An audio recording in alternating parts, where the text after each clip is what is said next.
welcome back to the garage. If this is your first time visiting my channel, please go ahead, click on subscribe, and also click on that bell to receive all the updates and activities on my channel.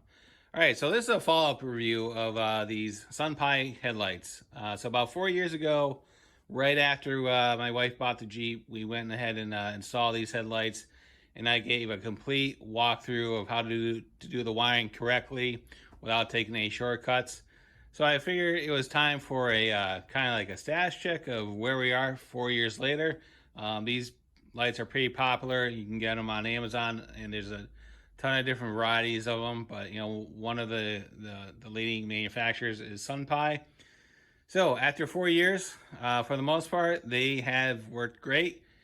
So if you think about in comparison in a typical halogen bulb, typically you're going to get 3 or 4 years out of a bulb before you start having issues with it when it starts blowing out. And this is pretty much where we're at right now. So I'm happy to say that the halos on the fog lights are working great, and the fog lights work great. No issues with those. The driver's side light is working fine. The halo is working with no issues, as well as the high and low beam.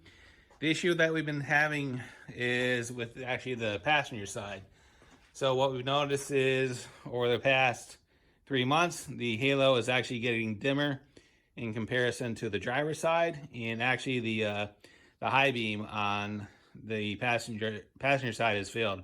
So we went through the yearly state inspection in Massachusetts, and it failed because you know, obviously the high beam is not working. So we have to go ahead and replace the headlights. And what I've done is I've gone on Amazon and I bought another set of the headlights. But without the fogs, it's just the headlights. So what we're gonna do is we're gonna just do a real quick overview on what you need to do to replace these. And again, this is gonna be pretty simple because we're just doing a 1-for-1 swap. It should only take about 5 or 10 minutes. So let's get to work. All right, so to get access to the headlights, you have to remove the grill. And the grill is just held on by these plastic push darts. There's one there, one there, one there, one there, and one there, and one there, right? So the way you remove it is you just take a little flat blade screwdriver, just push them up, and then just get underneath it and pop them out. So we're gonna repeat it along the rest of the 4 or 5 and get those out and pop the grill off.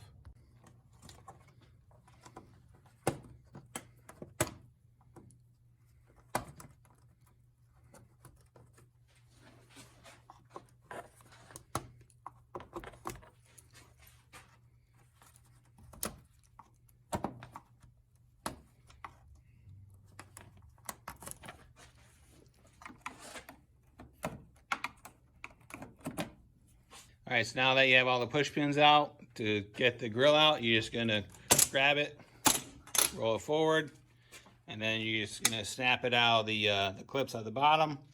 So you just grab it and then just pull it out. So then to release the marker lights, all you can do is go clockwise, do that on both sides.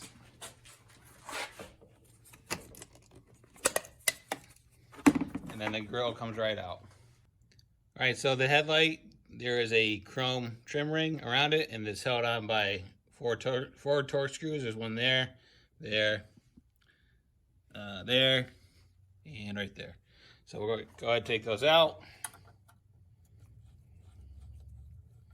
Don't lose them, tiny.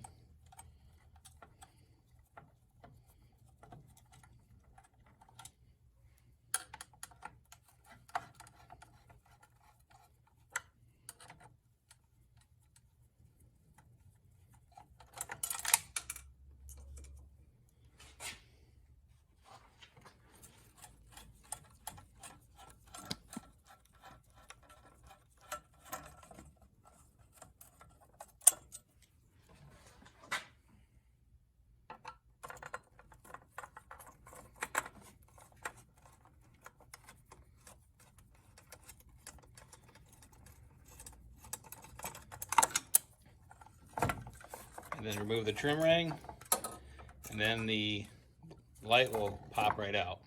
All right, so on the original installation, when I did these, that's the converter for the plug on the light, and then the driver for it is way back there. And this light, well, this wire is for the halo. It powers it up. And what I did is I applied a heat shrink on it. And unfortunately, I didn't make that removable, which is fine, but I was more concerned about it being weather tight. So what we're gonna do is we're gonna cut that, and then we'll just redo the wiring on the new light, and then we'll shrink wrap it.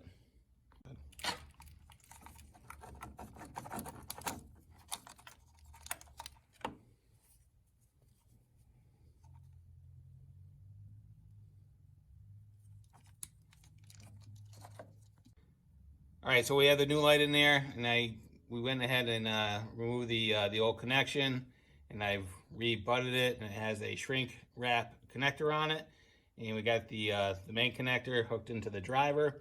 So now all we're gonna do is the same thing as we did before 4 years ago. We're gonna go ahead and use a heat gun, and we're gonna shrink that down.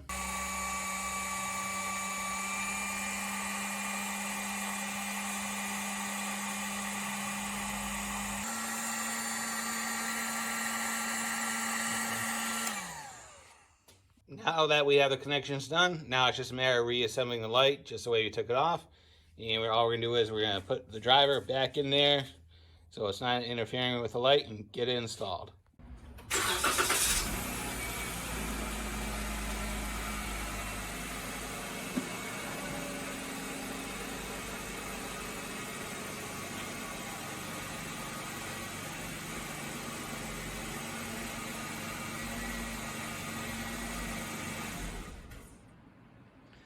All right, so there you go. Everything's installed, everything works.